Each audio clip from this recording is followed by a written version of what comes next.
जी नमस्ते साथी सब। आई के दिन हम आयल छी राज बिराज के सखरा मंदिर घूमला।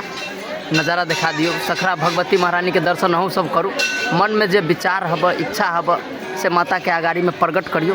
माता जरूर इच्छा है के पूरा करत, भरोसा रखो।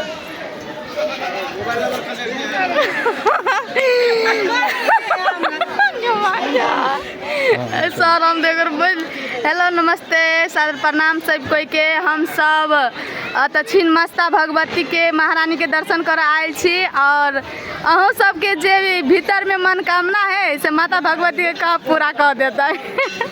बजले नहीं होता है हमरा बजले नहीं होता है स्वारिया सिखा दियो।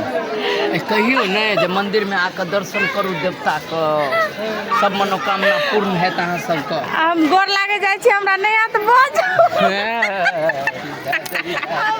मने तो लक्ष्मी